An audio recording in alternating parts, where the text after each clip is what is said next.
My name is Simon, and this is the shape of my recovery. I have 15 years of complete abstinence without taking a drink or drug. I believe my addiction is a product of a combination of childhood trauma combined with the way my brain is hardwired. My addiction story begins with the death of my brother in 1975. He died of brain cancer at 12 when I was 10. We were incredibly close, best friends. I lost my ability to let myself get close to anybody for fear that they might be taken away from me. I didn't want to trust anybody or anything. So I never really let my guard down or let myself truly connect or love for fear of the consequences of possible loss. The problem was in not wanting to truly connect with people. I lost the ability to connect to myself and my own feelings. This loss was compounded with what I believe was an addictive gene that was passed on to me from generations before me of prodigious Irish drinkers. As early as I can remember, I loved to disappear and escape. Even as a young child, it was my brother who used to see me withdraw, and he would make sure that I stayed close to him when he saw me becoming agitated or when I didn't want to deal with the reality of life around me. He looked out for me. And after his death, life was just too painful. I always seemed to have this constant desire to find some other altered state where reality was suspended.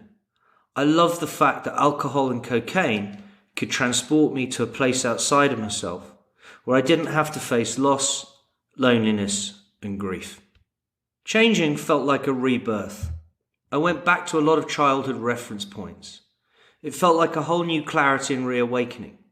But it was also a harsh reminder over time that my brain is constantly looking for new ways to disappear into various chasms of obsession and compulsive preoccupation.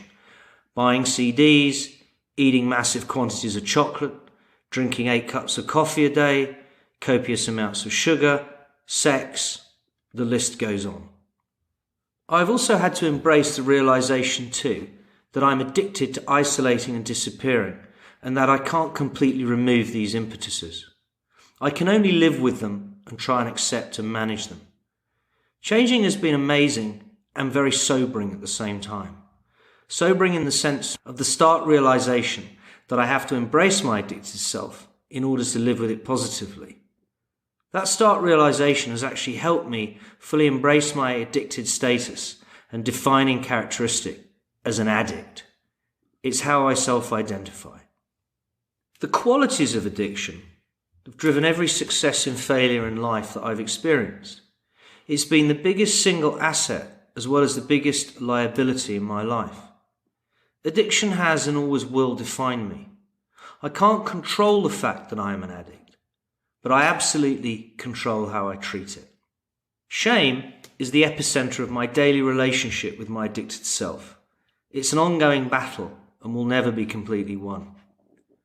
What has helped me the most is to distinguish between guilt and shame. Guilt rests upon what I have done. Shame is about who I am. Once I embraced this distinction, it helped pave the way for self-forgiveness. And for me, self-forgiveness is the most pivotal facet of recovery. I am saddled with many deep regrets. I carry a lot of guilt and shame, and working through that has been a long and painful process. And I've come to realize that it is a process that will probably never be completed. For me, the reason that shame can be such a toxic emotion is that it's corrosive. It makes me question the essence of who I am. I'm convinced that emotions like anger, sadness, loss, grief, etc. will not lead me to picking up, but shame scares me. It's the one emotion I'm truly afraid of with respect to my addiction and recovery. It's important not to confuse shame with guilt. Unlike shame, guilt is a useful emotion. Guilt can keep us from repeating negative behaviours. Addiction to me is separation from self. Sobriety is connection. Sobriety is a relative, not an absolute concept. Abstinence is binary. Sobriety is not. One can be more or less sober. It is in the mind and the heart of the individual.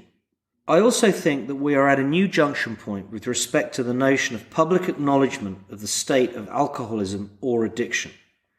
For example, AA requires one to identify in the absolute.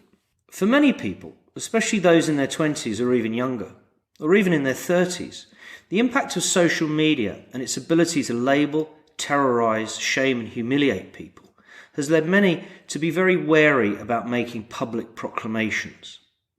The hard and fast conventions that define the classic 12-step programs need to be evaluated and possibly evolved.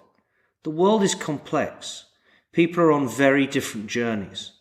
I believe people need to be seen and heard rather than required to definitively characterise themselves or be labelled. The binary modality of definition has worked for me. I'm okay with that. But I'm also acutely aware that generationally that approach may be outmoded for some people. Personally, I like identifying as an addict or alcoholic, since it reminds me of who I am at my core. That said, there are people who understandably don't wish to refer to themselves in the context of a behaviour they no longer engage in. For many, addiction is an experience rather than an identity. Do you have to say you are an addict to fully surrender? I don't know. In the end, I think the world is evolving, and people should be able to identify through the lens of recovery just as much as through the lens of addiction.